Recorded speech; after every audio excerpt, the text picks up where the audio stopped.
Hello नमस्कार दोस्तों, स्वागत है आपका अपने YouTube channel study with Shiva में। आज दोस्तों एस्ट्रोनॉमी पर आज तीसरा लेक्चर है। इसके पिछले वीडियो में हमने दो वीडियो मतलब एस्ट्रोनॉमी के अंतर्गत हमने दो वीडियो क्लियर कर लिया है। आज तीसरा वीडियो है, ठीक है बाबू।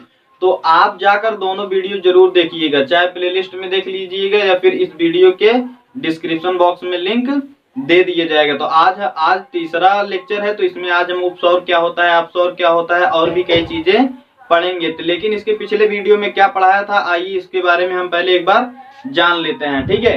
तो पिछले वीडियो में हमने देखा था आकाशगंगा क्या है, तारामंडल कितने होते हैं, नक्षत्र कितने होते हैं, ग्रह क्या है और भी कई चीजें देखा था। प्रोक्सिमा सेंचुरी ये किस स्थान पे था, तो कहने मतलब सबके बारे में पढ़ा था। तो आइए एक बार हम ऐसे ही जान लेते हैं।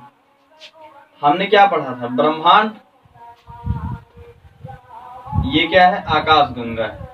क्या है बाबू, आकाश गंगा है, ठीक है। क्या बनाया हमने, आकाश गंगा है ये, ठीक है। तो हमने बताया था आकाश गंगा में जिस आकाश गंगा में हम लोग रहते हैं उसको क्या कहते हैं, मंदाकिनी। क्या कहते हैं, मंदाकिनी। अब इसका मंदाकिनी हम क्यों कहेंगे, क्योंकि जिसमें हम रहते हैं, जिस आकाश गंगा में हम रहते हैं और हमारा सूर्य रहता है, हमारा अपना सूर्य रहता है, उसको हम क्या कहते हैं, मंदाकिनी। उस आकाश गंगा को हम क्या कहते हैं, मंदाकिनी कहते हैं। ये सूर्य है, सूर्य एक तारा है, क्यों है, ये सब कुछ बताया गया है। पिछला वीडियो आप जाकर देखिए। हमसे सबसे नजदीकी तारा कौन सा है, सूर्य, और दूसरे स्थान पर कौन सा है, प्रोक्सिमा सेंचुरी, ठीक है। कौन सा है, प्रोक्सिमा सेंचुरी है। तो सूर्य अपनी मंदाकिनी का क्या करता है, चक्कर लगाता है।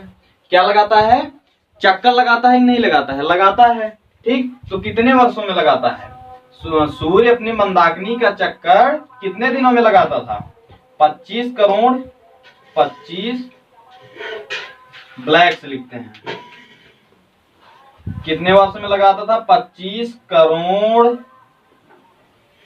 साल में ना, 25 करोड़ साल में लगाता था अपना चक्कर सूर्य। किसका, अपने मंदाकिनी का लगाता था, ठीक है।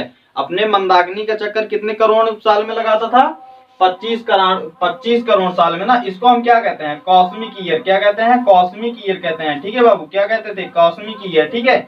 अब यहीं पर दिक्कत आ जाता था, यहीं पर क्या आ जाता है, दिक्कत आ जाता है। अब इसमें दिक्कत ये आ जाता है कि खगोलीय क्या है, यानी कि खगोलीय दूरी क्या है, और देख लेता है कॉस्मिक ईयर क्या होता है, प्रकाश वर्ष क्या है। तो कहने मतलब कई कंफ्यूजन हमारे दिमाग में आ जाती हैं। तो आइए इनके बारे में हम बारी बारी से जान लेते हैं, ये क्या है क्या नहीं है। तो आपको एक चीज समझ में आ गया होगा कि ये कॉस्मिक ईयर क्या है। कॉस्मिक ईयर किसको कहते हैं, जो सूर्य अपना मंदाकिनी का जो चक्कर लगाता है 25 करोड़ साल में, उसे ही हम क्या कहते हैं, कॉस्मिक ईयर। एक कॉस्मिक ईयर में कितने साल होते हैं बाबू, 25 करोड़ साल होते हैं। कितने साल होते हैं, 25 करोड़ साल। आइए हम बारी बारी से आज प्रकाश वर्ष के बारे में और सबके बारे में सब कुछ जान लेते हैं, ताकि आपको दिक्कत ना हो। आइए देखते हैं। जैसे हमने बताया, एक होता है क्या, प्रकाश वर्ष होता है, प्रकाश वर्ष होता है ना। ये देखेंगे जो प्रकाश वर्ष है ये दूरी को दर्शाता है। किसको दर्शाता है, दूरी को। कहने मतलब ये दूरी के उसमें आता है, दूरी मापने में आता है, ठीक है। तो अब आप देखेंगे ये कॉस्मिक ईयर। क्या देखेंगे, कॉस्मिक ईयर। कॉस्मिक ईयर क्या होता है ना, ये हमने बताया था। कॉस्मिक ईयर कितने सालों का होता है, 25 करोड़ सालों का होता है। कितने, 25 करोड़ सालों का होता है कि नहीं होता है, होता है ना ईयर। अब आप देखेंगे ये दूरी को दिखा रहा है, समय को दिखा रहा है, समय को दिखा रहा है, ठीक है। ये किसको दर्शा रहा है, समय को दर्शा रहा है, ठीक है बाबू। बात ध्यान दीजिएगा, ये प्रकाश वर्ष है। प्रकाश वर्ष किसको मतलब दर्शाता है, दूरी को। प्रकाश वर्ष फिजिक्स का चैप्टर है, आप फिजिक्स जब पढ़िएगा तो उसमें जानेंगे ये प्रकाश वर्ष के बारे में, ठीक है। तो कॉस्मिक ईयर क्या है, 25 करोड़ ईयर। जो सूर्य अपना चक्कर एक कॉस्मिक ईयर में लगाता है कि नहीं लगाता है, 25 करोड़ साल में अपना ईयर, वो कहने मतलब अपना चक्कर पूरा करता है सूर्य अपनी मंदाकिनी का, ठीक है। अब देखेंगे खगोलीय दूरी क्या होता है ना। क्या देखेंगे, खगोलीय दूरी। खगोलीय दूरी, ए भी बाबू किसको दर्शाता है, दूरी को। किसको दर्शाता है, दूरी को ए भी दर्शाता है, दूरी को ही ए भी दर्शाता है। आइए हम जानेंगे। जैसे यहां पर देखेंगे, ये क्या है, अपना सूर्य है। क्या बनाते हैं, ये क्या है, सूर्य। क्या है, सन। क्या है, सन। और ये चक्कर लगा रहा है ना, क्या लगा रहा है, चक्कर लगा रहा है, ठीक है। क्या कर रहा है? चक्कर लगा रहा है। कौन? पृथ्वी। पृथ्वी पृथ्वी पृथ्वी क्या कर रही है? सूर्य का चक्कर लगा रही है। तो अब देखेंगे पृथ्वी जो है, पृथ्वी सूर्य के पास कहीं पर, सूर्य से पृथ्वी कहने मतलब कहीं पर दूरी पर भी है और कहीं पर नजदीक में भी है, क्योंकि ये दीर्घ वृत्त में चक्कर लगाता है, गोलाकार में नहीं लगाता है। देखो जैसे आप देखेंगे ये गोला है ना, गोले से हम क्या कर लेंगे? त्रिज्या निकाल लेंगे, तो त्रिज्या से ये सारी कहने मतलब समान हो जाएंगे। कहने मतलब एक वृत्त की सभी त्रिज्याएं क्या होती हैं? समान होती हैं। तो हम त्रिज्या से पता कर लेंगे कि ये सभी स्थानों पर समान दूरी पर रहेगी। लेकिन यहाँ पर देखेंगे जब ये दीर्घ वृत्त में अपना चक्कर लगा रहा है पृथ्वी अपनी सूर्य का, तो अब देखेंगे सूर्य से पृथ्वी की दूरी कहीं पर घट जाती है और कहीं पर बढ़ जाती है, कहीं पर घट जाती है और कहीं पर बढ़ जाती है। इसी दूरी को मापने के लिए हमने अनुमान लगाया, कहने मतलब औसत दूरी निकाला। उसी औसत दूरी को हम क्या कहते हैं? खगोलीय दूरी। क्या कहते हैं बाबू? खगोलीय दूरी कहते हैं, ठीक है। आइए देखते हैं, इसको मिटाऊंगा ऊपर वाला, ठीक है। प्रकाश वर्ष किसको दर्शाता है? दूरी को। कॉस्मिक ईयर क्या दर्शाता है? समय को दर्शाता है। कितने समय? 25 करोड़ साल का, ठीक है। खगोलीय दूरी के बारे में हम चर्चा कर रहे हैं, तो इसको इन दोनों को हम मिटा दे रहे हैं, ठीक है। आप ये सब पहले ही वीडियो में बताया गया है। खगोलीय दूरी देखेंगे, क्या देखेंगे? खगोलीय दूरी, ठीक। खगोलीय दूरी देखेंगे। अब देखेंगे हमने क्या बताया, कहीं पर सूर्य से पृथ्वी दूर भी हो जाता है, कहीं पर देखो नजदीक में भी आ गया है ना। तो इसमें देखेंगे इसी दूरी को मापने के लिए कुछ औसत दूरी हमने वैज्ञानिकों ने, खगोलविद्ताओं ने जो वैज्ञानिक थे खगोलीय, उन्होंने पता लगाया कि इनका एक औसत दूरी निकाला। क्या निकाला? औसत दूरी। इसी औसत दूरी को ही बाबू क्या कहते हैं? खगोलीय दूरी। क्या कहते हैं? खगोलीय दूरी कहते हैं। औसत, इसी औसत दूरी को क्या कहते हैं? खगोलीय दूरी कहते हैं। अब इसमें देखेंगे, इसमें इसकी दूरी कितनी है इसको पता करेंगे, ठीक है। क्या पता करेंगे? इसकी दूरी पता करेंगे। इसकी औसत दूरी है 14.96 करोड़ किलोमीटर। क्या है? 14.96 करोड़ किलोमीटर है, ठीक है बाबू। इसी को अनुमान लगाया गया, एक औसत दूरी निकाला गया है। वो दूरी कितनी है? 14.96 करोड़ किलोमीटर। ये एक्यूरेट दूरी है, ठीक है बाबू। ये एक्यूरेट कहने मतलब एक्यूरेट दूरी है, लेकिन इसको आमतौर पर लोग 15 करोड़ कह देते हैं, ठीक है। नॉर्मली क्या कह देते हैं? 15 करोड़, लेकिन ये एक्यूरेट वैल्यू क्या है? 14.96 करोड़ किलोमीटर है। तो खगोलीय दूरी क्या होता है समझ में? कॉस्मिक ईयर क्या होता है समझ में? तो कॉस्मिक ईयर किसको दर्शाता है? दूरी को नहीं दर्शाता है, वो किसको दर्शाता है? समय को दर्शाता है। और खगोलीय इकाई यानी कि खगोलीय दूरी किसको दर्शाता है? दूरी को दर्शाता है। ये कितनी, इसमें एक खगोलीय दूरी कहने मतलब एक खगोलीय दूरी में इतना कितना किलोमीटर होता है? तो आप बताएंगे 15 करोड़, लगभग 15 करोड़ किलोमीटर लगा लेते हैं एक अनुमान, लेकिन एक्यूरेट वैल्यू क्या है? 14.96 करोड़ किलोमीटर है। तो खगोलीय दूरी समझ में आ गया। चलिए आगे चलते हैं। इसके पिछले वीडियो में हमने कुछ वैज्ञानिकों का सिद्धांत बताया था, तो आपको पता है कि नहीं पता है? पूछते हैं।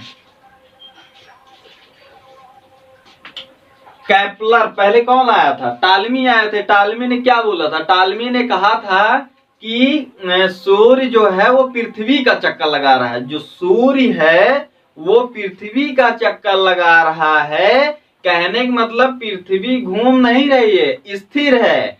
पृथ्वी का चक्कर कौन लगा रहा है? सूर्य लगा रहा है। ये कथन किसने कहा था? टालमी ने कहा था। किसने कहा था? टालमी ने। उसके बाद कौन आया? उसके बाद आए थे क्या बोलते हैं, कापरनिकस आए थे। कौन आए थे? कापरनिकस। कापरनिकस ने बताया बाबू ये आपका कथन क्या है? गलत है। क्या है? गलत है। सूर्य पृथ्वी का चक्कर नहीं लगाता, बल्कि पृथ्वी सूर्य का चक्कर लगाता है ना। और उसने एक बात कही थी, उसने एक बात और कही थी कि ये जो पृथ्वी सूर्य का चक्कर लगा रही है वो गोलाई में लगा रही है। कहने मतलब वृत्तकार में, गोलाकार में लगा रही है, ठीक है। किस कार में?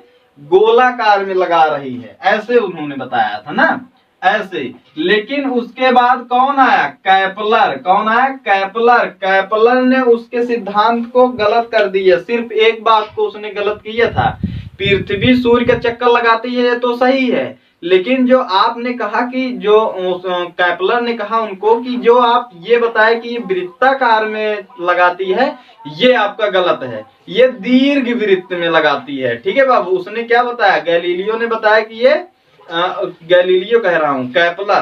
कैपलर ने बताया कि ये दीर्घ वृत्त में लगा रहा है। ठीक है। तो उसके बाद आया कैपलर। कैपलर ने ही दूरदर्शी कहने का मतलब टेलीस्कोप बनाया, और कहने का मतलब दूरबीन बनाया। उन्होंने यही पृथ्वी से ही पता कर लिए सब कुछ। केवल टालमी गलत बोल रहा है और बाकी सब सही बोल रहे हैं। अभी इसका क्या सिद्धांत था? इन्होंने क्या पूरे एक्यूरेट कहने का मतलब पूरा श्योर क्या बोला कि इन्होंने प्रूफ भी कर दिया था, क्योंकि इन्होंने क्या बनाया था? दूरबीन बनाया था। तो इन्होंने प्रूफ कर दिया कि इन्होंने बताया कि पृथ्वी जो है सूर्य का चक्कर लगा रही है और दीर्घ वृत्ताकार में लगा रही है। ठीक है। उसके बाद आया एक हब्बल नामक वैज्ञानिक ने, उसने हब्बल नामक दूरबीन को बनाया, और उस दूरबीन को पता क्या किया उसने? अंतरिक्ष में भेज दिए। कहाँ भेज दिए? अंतरिक्ष में। कहा लो तुम पृथ्वी से चेक कर रहे थे, हम वहीं से चेक करेंगे उसके घर जाकर। तो वहां जाने के बाद उसने बताया कि तारे दूर जा रहे हैं और ब्रह्मांड का विस्तार हो रहा है, और इन्होंने जो कहा है वो सही है। पृथ्वी सूर्य का चक्कर लगा रहा है और कहने मतलब दीर्घ वृत्ताकार में लगा रहा है, और उसने एक नई चीज बताया कि तारे एक दूसरे से दूर जा रहे हैं। इसका कारण ये है कि ब्रह्मांड का क्या हो रहा है? विस्तार हो रहा है। तो कहने मतलब यही सिद्धांत है सभी वैज्ञानिकों का। तो पिछला वीडियो आप जाकर जरूर देखें, तो आपको बहुत ही मजा आएगा। तो हमने क्या बताया? खगोलीय इकाई क्या होता है? औसत दूरी को मापने के लिए सूर्य और पृथ्वी से। ठीक है। पृथ्वी और सूर्य से औसत दूरी कुछ खगोल वेत्ताओं ने निकाला था, उसी को क्या कहते हैं? खगोलीय दूरी कहते हैं। एक खगोलीय दूरी में कितना वो होता है दूरी? तो 14.96 करोड़ किलोमीटर। आइए यहाँ पर देखते हैं, आगे पॉइंट में देखते हैं। ये क्या है? अपना सूर्य है। क्या है बाबू? सूर्य है ना। यहाँ पर बीच में बताते हैं ताकि दिखाई दे अच्छे से। ये क्या है? सन है। क्या है बाबू? सन है ना। अब इसके देखेंगे, ये चक्कर लगा रहा है कौन? पृथ्वी। पृथ्वी इसका क्या कर रही है? चक्कर लगा रही है। यहाँ पर देखेंगे, हाँ इसको मिटा देते हैं बीच वाला ना। ये क्या है? पृथ्वी। क्या है बाबू? पृथ्वी है ना। इसको भी मिटा देते हैं यहाँ पर। ये क्या है? पृथ्वी है। ठीक है बाबू। क्या है? पृथ्वी। तो यहाँ पर देखिएगा आप, यहाँ पर देखेंगे तो कहीं पर सूर्य कहने मतलब पृथ्वी से सूर्य पृथ्वी से सॉरी क्या कह रहा हूं मैं, इधर देखिए फिर से सुनिए आप। सूर्य से पृथ्वी कहीं पर दूरी पर है और कहीं पर नजदीक में भी है। आपको दिखाई दे रहा होगा स्पष्ट से, यहाँ पर नजदीक में है लेकिन यहाँ पर दूरी पर है। तो जब कहने मतलब जब पृथ्वी सूर्य के नजदीक आता है बाबू, तो उसको कहते हैं अपसौर। क्या कहते हैं? उपसौर। सॉरी अपसौर कह रहा हूं। क्या कहते हैं? उपसौर कहते हैं। क्या कहते हैं बाबू? उपसौर कहते हैं। ठीक है। जब पृथ्वी सूर्य के समीप में आती है बाबू, तो उसको क्या कहते हैं? उपसौर। और जब पृथ्वी सूर्य से दूर जाती है, जब पृथ्वी सूर्य से दूर जाती है, तो बाबू उसको कहते हैं अपसौर। क्या कहते हैं? अपसौर। क्या कहते हैं? अपसौर। फिर से देखते हैं, मेरी बात को ध्यान से सुनिएगा। जब पृथ्वी सूर्य के पास आती है, पास में रहती है, तो बाबू उसको कहते हैं उपसौर। क्या कहते हैं? उपसौर। और देखेंगे जब सूर्य से पृथ्वी दूर जाती है, तो उसको कहते हैं अपसौर। तो उपसौर और अपसौर समझ में आया कि नहीं आया? आगे देखते हैं। नेक्स्ट पॉइंट में आप लिखिएगा, ये समझ में आया? पृथ्वी सूर्य से जब पृथ्वी पास में रहती है तो उसको क्या कहते हैं? उपसौर। और जब सूर्य से पृथ्वी दूर जाती है तो क्या कहते हैं? अपसौर। तो उपसौर अपसौर में फैक्ट ये क्लियर हुआ कि नहीं हुआ? चलिए आगे देखते हैं। अब देखेंगे तो यहाँ पर दूसरा फैक्ट देखते हैं। हाँ, यहाँ पर देखते हैं उपसौर कब लगता है। उपसौर कब लगता है? 3 जून को लगता है, सॉरी 3 जनवरी को लगता है। ठीक है बाबू, कब लगता है? 3 जनवरी को। और अपसौर कब लगता है? अपसौर लगभग लगता है 4 जुलाई कब लगता है? 4 जुलाई को लगता है। ठीक है बाबू। अब बात पूछा जाता है अपसौर कब होता है, कहने मतलब पृथ्वी सूर्य से कब दूरी पर सबसे ज्यादा होती है, किस दिन? तो 4 जुलाई को। ठीक है, 4 जुलाई को। और पृथ्वी सूर्य के नजदीक में कब आती है? 3 जून को। ठीक है। अब इसमें एक बात आप देखिएगा, एक फैक्ट है इसमें, एक फैक्ट है, आप उसको समझिएगा। अब क्या आप बता सकते हैं कि यहाँ पर ठंडी पड़ेगी गर्मी पड़ेगी, या फिर यहाँ पर ठंडी पड़ेगी गर्मी पड़ेगी? दोनों में से एक, यहाँ पर ठंडी पड़ सकती है या फिर यहाँ पर गर्मी पड़ सकती है। आप बताएंगे कि कहाँ पर गर्मी पड़ेगी और कहाँ पर ठंडी पड़ेगी। अब देखो यहाँ पर देखिए, अब आपके दिमाग में ये आएगा कि ये सूर्य से ज्यादा दूर है ना, देखेंगे सूर्य से ये ज्यादा दूर है क्या? अपसौर जो है ना, यानी पृथ्वी ही है, ये भी है ये भी है, तो सूर्य का चक्कर पृथ्वी लगा रही है, तो कहीं पर नजदीक में भी आएगी, कहीं पर दूरी पर भी जाएगी ना। तो यहाँ पर देखेंगे ये दूर है, तो आपके दिमाग में ये आएगा कि पृथ्वी सूर्य से ये दूर है, तो दूरी पर यहाँ पर कहने मतलब अपसौर पर क्या होगा, कहने मतलब ठंडी गर्मी होगी। कह रहा हूँ, सुनिए, जब सूर्य से यहाँ पर देखेंगे पृथ्वी यहाँ पर दूर है, तो यहाँ पर क्या पड़ेगी? ठंडी पड़ेगी, क्योंकि दूर है, सूर्य की किरणें उतना नहीं पहुंचेंगी, तो यहाँ पर क्या पड़ेगा? ठंडी ना, क्या पड़ेगा? ठंड रहेगा। और यहाँ पर देखेंगे यहाँ पर क्या पड़ेगा? गर्म। क्या रहेगा? गर्म, क्योंकि ये नजदीक में है सूर्य के। आपके दिमाग में यही आएगा, आएगा कि नहीं आएगा? आएगा, क्योंकि ये नजदीक में है तो यहाँ पर क्या होगा? गर्मी रहेगी, और ये दूर है तो यहाँ पर ठंड रहेगा। लेकिन ये आपका बात गलत है, ये आपका बात गलत है। आइए देखते हैं कैसे। आपको पता होगा कि हमारी जो पृथ्वी है बाबू, हमारी जो पृथ्वी है वो क्या है? 23.5 डिग्री बाबू झुकी है, 23.5 डिग्री झुकी है। यहाँ पर ऐसे बना देते हैं, ठीक है, 23.5 डिग्री क्या है? झुकी है। ठीक है बाबू, 23.5 डिग्री झुकी है। यहाँ पर भी बना देते हैं ये, ठीक, 23.5 डिग्री क्या है? झुकी हुई है ना। यहाँ पर समझ में आ रहा है नहीं आ रहा है? 23.5 डिग्री झुकी है। अब आप बताइए कि हमारा जो भारत है वो उत्तरी गोलार्ध में है कि दक्षिणी गोलार्ध में है? किस गोलार्ध में है? उत्तरी गोलार्ध में है ना।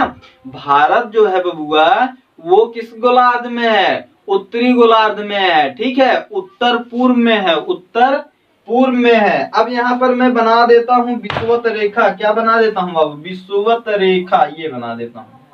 ठीक है, ये चलो ये हो गया, ये विषुवत रेखा हो गया। यहाँ पर भी बनेगा ना, बनेगा कि नहीं बनेगा? यहाँ पर भी बनेगा, विषुवत रेखा बना देते हैं। अब ये है उत्तरी गोलार्ध, ये है उत्तरी गोलार्ध, और ये है दक्षिणी गोलार्ध। ये है उत्तरी गोलार्ध और ये दक्षिणी गोलार्ध। अब यहाँ पर देखिएगा बाबू, अपना भारत यहीं पर भी तो है, यहीं पर है कि नहीं है? यहाँ पर चलो हमने क्या बना दिया? भारत बना दिया।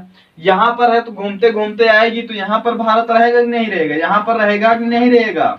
रहेगा ना। चलिए देखते हैं। अब हमने क्या बताया? भारत जो है उत्तरी गोलार्ध में, तो यहाँ पर हमने बना दिया, उसके बाद यहाँ पर हमने बना दिए। तो देखेंगे अब यहाँ पर आपको पता चल जाएगा कि ये जो सूर्य की किरण है बाबू, ये जो सूर्य की किरण है, यहाँ पर देखो किरण सीधे पड़ रही है, तो यहाँ पर पड़ेगी ना।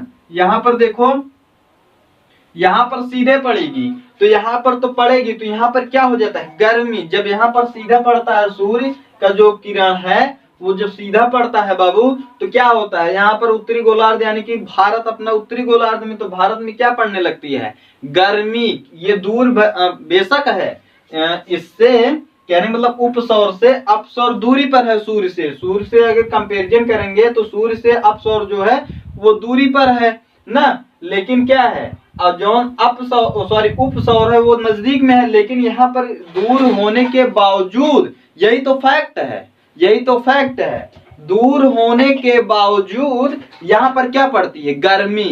क्या पड़ती है? गर्मी पड़ती है। ठीक है बाबू, क्यों पड़ती है? क्योंकि पृथ्वी जो है 23.5 डिग्री झुकी हुई है। 23.5 डिग्री झुकी होने के कारण उत्तरी गोलार्ध में, यानी कि अपसौर जब लगता है, अपसौर में जब पृथ्वी सूर्य से दूरी पर रहता है, तो उत्तरी गोलार्ध यानी कि जो अपना भारत है, तो वहां पर क्या पड़ता है? उत्तरी गोलार्ध ही ले लीजिए, यहाँ पर क्या पड़ेगा? गर्मी। अब गर्मी पड़ेगा, तो ये गर्मी कहने मतलब अपसौर कब लगता है?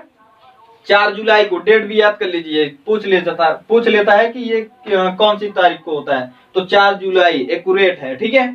तो यहाँ से कहने मतलब चक्कर लगाते हुए आती है, तो यहाँ पर भी पृथ्वी आएगी।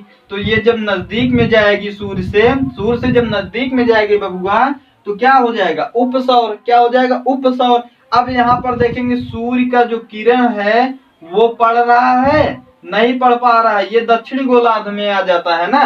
तो दक्षिणी गोलार्ध में क्या हो जाता है? गर्मी पड़ने लगती है। कहने मतलब जब अपने यहाँ भारत में जब क्या पड़ता है, अब एक उदाहरण देते हैं, जैसे ऑस्ट्रेलिया। क्या है? ऑस्ट्रेलिया, ठीक है। तो अब ऑस्ट्रेलिया को देखिएगा, ऑस्ट्रेलिया किस गोलार्ध में है? उत्तरी गोलार्ध में, दक्षिणी गोलार्ध में? नीचे है ऑस्ट्रेलिया, ठीक है। वियतनाम वगैरह के नीचे है ना। एक बार विषुवत रेखा देखेंगे तो विषुवत रेखा की क्या है? नीचे है। तो कहने मतलब ऑस्ट्रेलिया जो है वो दक्षिणी गोलार्ध में है। तो यहाँ पर मैं बना देता हूँ ऑस्ट्रेलिया। क्या बना देता हूँ बाबू? ऑस्ट्रेलिया बना देता हूँ, ठीक है। ये है ऑस्ट्रेलिया मान लीजिए, ठीक। तो अब आप देखेंगे यहाँ, अभी आपको सब समझ में आ जाएगा। तो यहाँ पर देखेंगे इस पर क्या हो रहा है? सूर्य की किरण नहीं पड़ पा रही है, यहाँ पर रहेगा, ठीक है। ऑस्ट्रेलिया यहाँ पर है, ठीक। और यहाँ पर भी बना देता हूँ ऑस्ट्रेलिया यहाँ पर है, ठीक है। अब आप देखिएगा, मान लो ये भारत है, ये भारत है और ये क्या है? ऑस्ट्रेलिया है, ठीक है। तो जब यहाँ पर अपसौर होता है, कहने मतलब जब पृथ्वी सूर्य से दूरी पर होती है, यहाँ इस स्टेज में होती है, तो ये 23.5 डिग्री पृथ्वी क्या है? झुकी हुई है। तो झुकाव के चलते जब अपसौर होता है तो यहाँ पर देखेंगे सूर्य की किरण क्या होती है? उत्तरी गोलार्ध में ज्यादा पड़ती है और दक्षिण गोलार्ध में कम पड़ती है। तो मान लो ये भारत है और ये ऑस्ट्रेलिया है। तो 4 जुलाई को अपने यहाँ क्या पड़ती है? गर्मी पड़ती है ना। 4 जुलाई कहने मतलब जुलाई में क्या पड़ती है? गर्मी, भयंकर गर्मी रहती है, ठीक है, जून जुलाई में, ठीक है। तो यहाँ पर गर्मी रहेगी, लेकिन ऑस्ट्रेलिया में बाबू क्या रहेगी? ठंडी। क्या रहेगी? ठंडी। समझ में आया कि नहीं है? देखो क्यों रहेगी, क्योंकि ये दक्षिणी गोलार्ध ये ढक जाता है और सूर्य की किरणें उत्तरी गोलार्ध पर ही पड़ती हैं, ठीक है। तो इसके चलते यहाँ पर ऑस्ट्रेलिया में क्या रहती है? ठंडी। तो यहाँ अपने यहाँ अगर गर्मी रहेगी तो वहां रहेगी ठंडी, अपने यहाँ ठंडी रहेगी तो वहां क्या रहेगी? गर्मी। तो यहाँ पर देखेंगे जब 4 जुलाई कहने मतलब अपसौर जब रहता है तो ऑस्ट्रेलिया में क्या रहती है? गर्मी नहीं रहती बाबू, क्या रहती? ठंडी रहती है। लेकिन भारत में क्या रहती है? हमें क्या पढ़ना है? भारत से मतलब है हमें ना। तो भारत में क्या पड़ती है बाबू? यहाँ पर गर्मी पड़ती है। क्या पड़ती है? गर्मी पड़ती है, ठीक है बाबू। क्या पड़ती है? गर्मी पड़ती है। और जब उपसौर होता है यानी कि 3 जून को, तो 3 जून को यहाँ पर क्या रहती है? ठंडी। क्या पड़ता है? ठंड। अब इसमें यही तो फैक्ट है, पृथ्वी जो है यहाँ पर देखेंगे सूर्य से दूर होने के बावजूद यहाँ पर क्या पड़ रही है? गर्मी। और ये नजदीक भी है, नजदीक ही है, लेकिन फिर भी यहाँ पर क्या पड़ रही है? ठंडी। तो आप ध्यान दीजिएगा, जब अपसौर की घटना में रहेगा तो क्या रहेगा? गर्मी पड़ेगी, और उपसौर में रहेगा तो क्या पड़ेगी? ठंडी। ये कहने मतलब ये अपसौर कब लगता है, कहने मतलब कब पड़ता है? सबसे अधिक दूरी किस दिन पड़ती है? तो 4 जुलाई को। और कंपास में कब रहती है? 3 जनवरी को, ठीक है बाबू। तो ये आपको कॉन्सेप्ट क्लियर हुआ, क्यों गर्मी पड़ती है, क्यों ठंडी पड़ती है? ये डिपेंड करता है पृथ्वी के झुकाव के कारण, ये पृथ्वी के झुकाव पर निर्भर करता है, ठीक है बाबू। तो इसीलिए यहाँ पर दूर होने के बावजूद भी यहाँ पर क्या पड़ता है? गर्मी। और यहाँ पर नजदीक में फिर भी क्या पड़ता है? ठंडी, ठीक है। तो डेट वगैरह सबको याद हो गया। चलिए, यदि आप स्क्रीनशॉट लेना चाहते हैं तो ले सकते हैं।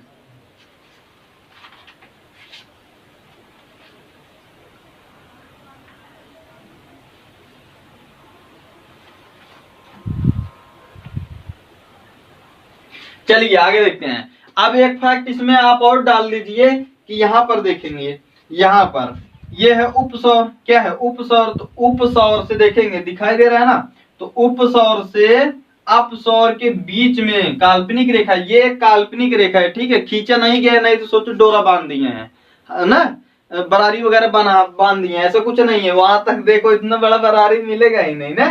तो उपसौर कहने का मतलब उपसौर और अपसौर की मिलाने वाली रेखा को क्या कहते हैं? AP side line. क्या बोलते हैं बाबू? एपी साइड लाइन बोलते हैं। क्या बोलते हैं? AP side line. यहां पर लिख देता हूं, क्या बोलते हैं? AP side line. क्या बोलते हैं बबुआ? एपी साइड लाइन बोलते हैं। क्या कहते हैं? एपी साइड लाइन, ठीक है। समझ में आया? ये सारे फैक्ट क्लियर हो गए? आप स्क्रीनशॉट लेना चाहते हैं ले लीजिए।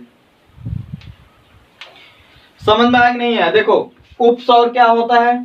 जब पृथ्वी सूर्य के नजदीक में होती है तो उपसौर होता है। ये किस दिन होता है? 3 जनवरी को। यहाँ पर नजदीक में भी है तब भी क्या होता है? यहाँ पर ठंड पड़ता है। जब पृथ्वी सूर्य से दूरी पर होती है तो क्या लगता है और क्या होता है? क्या कहते हैं? अपसौर। ठीक है, ये कब होता है? 4 जुलाई को। यहाँ पर दूर होने के बावजूद यहाँ पर क्या पड़ती है? गर्मी। उपसौर और अपसौर को मिलाने वाली रेखा को क्या कहते हैं बाबू? एपिसाइड लाइन। क्या कहते हैं? एपिसाइड लाइन। और खगोलीय दूरी पता चल गया, पर कहने मतलब और कॉस्मिक ईयर वगैरह सब कुछ पता चल गया ना। आगे चलिए, आगे देखते हैं। ये मिटाऊंगा, ठीक है, मिटा दूं। चलिए देखते हैं आगे।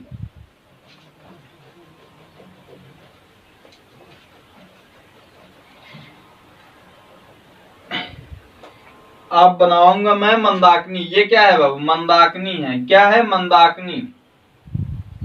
इसमें एक फैक्ट छूट गया था, इसको भी बता देते हैं, ठीक है। ये है मंदाकिनी है, ठीक है बाबू। क्या है? मंदाकिनी है। ये हमने क्या बनाया हुआ है? मंदाकिनी, यानी कि आकाश गंगा ही है। जब मैं मंदाकिनी बोल रहा हूं तो ये जाहिर सी बात है कि यहाँ पर क्या होगा? सूर्य होगा। क्या होगा बाबू? सूर्य होगा, ठीक है। क्या होगा? सूर्य होगा जरूर। क्या होगा? सूर्य होगा। ये बात तो पक्का है होगा कि नहीं होगा? होगा। तो यहाँ पर सूर्य है तो ये मंदाकिनी है। यहाँ पर एक फैक्ट ये छूट गया था बाबू कि ये जो अपना मंदाकिनी है, यानी कि जो आकाश गंगाएं हैं, इसका आकार कैसा है? कभी कभी क्वेश्चन पूछ लेता है कि ये जो हमारी आकाश गंगा है इसका आकार कैसा है? तो इसका आकार है बाबू सर्पिलाकार। किस आकार का है? सर्पिलाकार है। क्या है? सर्पिलाकार है। अब ये सर्पिलाकार क्या है? जैसे आपको एक खाना दे दिया गया, कहने मतलब एक डब्बा दे दिया गया, और कहने मतलब एक कुछ भी दे दिए गए। जैसे मान लो एक कमरा दे दिया गया और उसमें आपको दे दिए जाए 10,000 ईंटें डालिए। तो मान लो ऐसे ऐसे बिछा दिए आप, ऐसे ऐसे क्या कर दिए? बिछा दिए ना। तो इसमें क्या है? 500 ईंटें आए। 500 ईंटें आने के बाद क्या हुआ? ये भर गया बिल्कुल ना, ये भर गया। अब इसको सर्पिलाकार नहीं कहेंगे।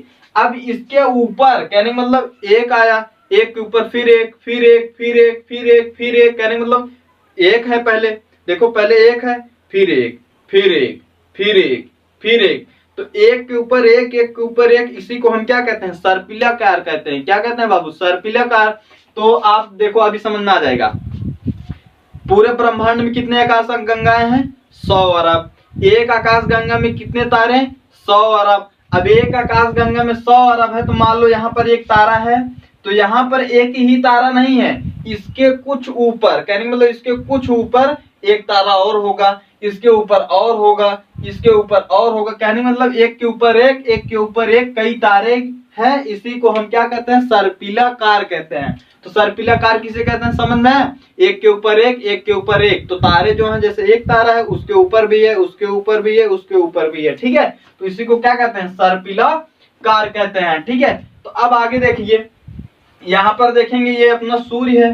तो हमसे पृथ्वी से, यानी कि हमसे सबसे नजदीकी तारा कौन सा है? सूर्य है। कौन सा है बाबू? सूर्य है, ठीक है। कौन सा है? सूर्य है। और दूसरा सबसे नजदीक तारा कौन सा है? प्रोक्सिमा सेंचुरी है।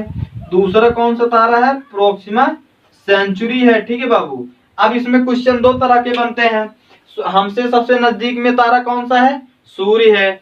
ऐसे भी एक बार क्वेश्चन ऐसे घुमा देता है कि हमसे नजदीक दूसरे स्थान पर सबसे नजदीक तारा कौन सा है? तो प्रोक्सिमा सेंचुरी। इसी प्रोक्सिमा सेंचुरी का दो क्वेश्चन बन जाता है। एक तो हमसे पूछ लेगा, एक यानी कि पृथ्वी से पूछ लेगा, पृथ्वी से दूरी, तो ये दूसरे स्थान पर हो जाएगा प्रोक्सिमा सेंचुरी। लेकिन सूर्य से पूछ लिया ना, सूर्य से पूछ लिए तो सूर्य के सबसे नजदीक में तारा कौन सा है? सबसे नजदीक तारा कौन सा है? तो प्रोक्सिमा सेंचुरी हो जाएगा। उसके बाद यहाँ पर देखेंगे एक है, इसको काले कलर से बना देता हूं, ये है बाबू साइरस। कौन सा तारा है? साइरस। इसको डॉग स्टार भी कहते हैं, साइरस तारा या फिर डॉग स्टार तारा। ये बहुत ज्यादा चमकता है, इसको बहुत कहने मतलब सबसे ज्यादा, सबसे तेज चमकने वाला तारा कहते हैं, सबसे चमकीला तारा है। सबसे चमकीला तारा कौन सा है? साइरस, या इसको कहते हैं क्या? डॉग स्टार कहते हैं, ठीक है। समझ में आया नहीं आया? तो ये फैक्ट समझना है। हमारे ब्रह्मांड का आकार कैसा है? सर्पिलाकार है। ठीक है, हमारे ब्रह्मांड का आकार किस आकार का है? सर्पिलाकार है। हमसे सबसे नजदीक में तारा कौन सा है? सूरज, सूर्य है। और दूसरे स्थान पर कौन है? Proxima Centauri. लेकिन सूर्य से सबसे नजदीक तारा कौन सा है? Proxima Centauri. और सबसे तेज चमकने वाला तारा कौन सा है? साइरस या फिर डॉग स्टार, दोनों एक ही नाम है। ठीक है बाबू, तो ये समझ में आया। तो ब्रह्मांड में कई तारे हैं, ओ सॉरी कई आकाश गंगाएं हैं। यहाँ पर मैं बना देता हूँ। अब ये कहेंगे कि ये मंदाकिनी से छोटा है, नहीं छोटा है। ये मान लो इसमें भी 100 अरब तारे हैं, इसमें भी 100 अरब तारे हैं। ठीक है, यहाँ पर एक मैं और बना देता हूँ। चलिए 2 हो गया, और भी बना देते हैं। 3 हो गया, कितने हो गए? 4 हो गए। इधर बना देता हूँ, 5 हो गए ना, ऐसे ऐसे। तो ये हो गया।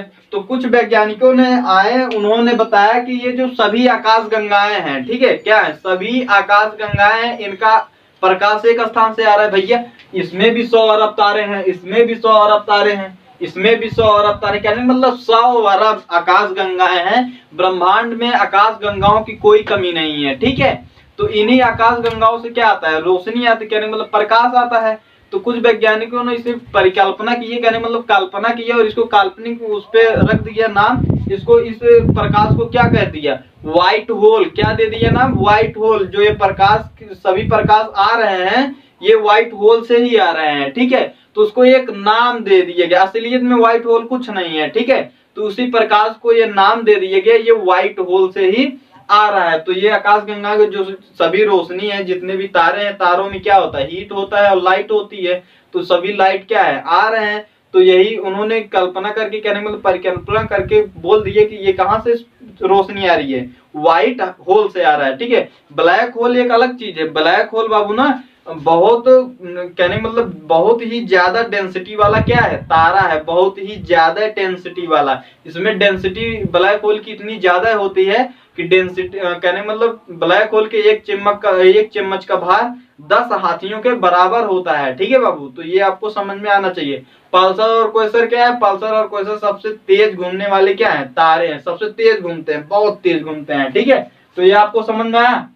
व्हाइट हाउस कह रहा हूँ, व्हाइट होल ये अलग है और ब्लैक होल अलग है। ठीक है, तो व्हाइट होल किसे कह दिया गया है? जो जहां से सूर्य की, जहां से सभी किरणें आ रही, कहने मतलब प्रकाश जो आ रहा है, जहां से आ रहा है, उसी को क्या बोल देते हैं? व्हाइट होल बोल देते हैं। ठीक है बाबू, तो ये आपको समझ में आया कि नहीं आया? चलिए यहाँ पर देखिए, एक आकाशगंगा में कितने तारे होते हैं? 100 अरब। सबसे नजदीकी तारा कौन सा है? हमसे सबसे नजदीकी तारा कौन सा है? सूर्य। और सूर्य से सबसे नजदीकी तारा कौन सा है? Proxima Centauri. ठीक है, और हमसे सबसे नजदीक में कौन सी मंदाकिनी है? हमसे सबसे नजदीक में हमारी मंदाकिनी के, यानी कि हमारी आकाशगंगा के सबसे नजदीक में कौन सा आकाशगंगा है? देवयानी। कौन सा आकाशगंगा है? देवयानी। तो कह रहे हैं मतलब बाबू पहला वीडियो और दूसरा वीडियो पिछले वाला जो है उसको देखिएगा। हाँ, और एक बात हमने बोल दिया था कि जब क्या बनता है? लाल दानव। यहाँ पर बता देते हैं ऐसे ही, हमने वहां पर कुछ गलत बोल दिया था, वो हो जाता है कई बार, बोलते बोलते निकल जाता है। ठीक है, तो जो लाल दानों तक तारे जब बनते हैं, ठीक है, तो तारे में जब फ्यूल खत्म होता है तो क्या बनता है? लाल दानव। तो यहाँ पर हमने बताया था कि छोटा इधर चला जाता है, यानी कि छोटा क्या बन जाता है? श्वेत मामन, और बन जाता है काला वामन। बड़े वाले जो होते हैं अभिनव तारा, उसके बाद न्यूट्रॉन, पल्सर, क्वेसर, उसके बाद क्या बन जाते हैं? क्या बोलते हैं? ब्लैक होल बन जाता है ना। इससे बनाता हूं, चलो ये गोले वगैरह सबको दिखाई दे रहे हैं ना, ये है लाल दानव। ठीक है, क्या है? लाल दानव। तो लाल दानव हमने बोला था चंद्रशेखर सीमा बताया था। चंद्रशेखर सीमा किस यूनिट को कहा जाता है? 1.44 कि ये हमने कंपेरिजन करने के लिए बोला था। किससे? हमने कंपेरिजन कर दिया था लाल दानव से। ठीक है, किससे कर दिया था? लाल दानव से। लेकिन ये गलत है। जो चंद्रशेखर नामक खगोलवेत्ता थे, उन्होंने कंपेरिजन किया था सूर्य से। किससे किए थे? सूर्य से। ठीक है बाबू, तो सूर्य से कहने मतलब 1.44 गुने से, या फिर 1.5 गुना, आप वैसे लगभग बोल सकते हैं 1.5 गुना। तो सूर्य से 1.44 गुने से यदि छोटा रहेगा, 1.44 गुने से यदि छोटा रहेगा तो वो इस स्टेज में जाएगा। ठीक है, छोटा तारा उसको माना जाएगा। सूर्य के 1.44 गुने से यदि छोटा रहेगा तो वो इस डायरेक्शन में जाएगा, ठीक है, मतलब छोटे तारे की कैटेगरी में जाएगा। तो क्या बनेगा, पहले श्वेत वामन पड़ेगा, श्वेत वामन बनने के बाद क्या बन जाएगा, काला वामन। श्वेत वामन को क्या कहते हैं, जीवाश्म तारे। यहीं पर जो तारे का चमक होता है वो अंतिम बार देखा जाता है, ठीक है। अब देखिए सूर्य से यदि 1.44 गुने से बड़ा रहेगा तो वो बन जाता है अभिनव तारा। अभिनव तारा विस्फोट कर जाता है, इसको क्या कहते हैं, विस्फोटक तारा। विस्फोट होने के बाद बड़ा टुकड़ा रहा तो न्यूट्रॉन, छोटा थोड़ा छोटा रहा तो पल्सर क्वेसर बन जाता है, ये तेजी से घूमते हैं। और सबसे ज्यादा छोटा रहा तो क्या बन जाता है, ब्लैक होल। ब्लैक होल की डेंसिटी सबसे ज्यादा रहती है, ठीक है बाबू। तो ये आप समझ लीजिएगा, लाल दानों से कंपेरिजन मत कीजिएगा। किससे करेंगे, सूर्य से करेंगे। तो पहला वीडियो आप जाकर देखिए, उस पर वहां पर काफी ज्यादा चीजें बताया गया है, तारे कैसे बनते हैं, सब कुछ, ठीक है। तो मिलते हैं बाबू एक नए वीडियो के साथ, तब तक के लिए जय हिंद, जय भारत।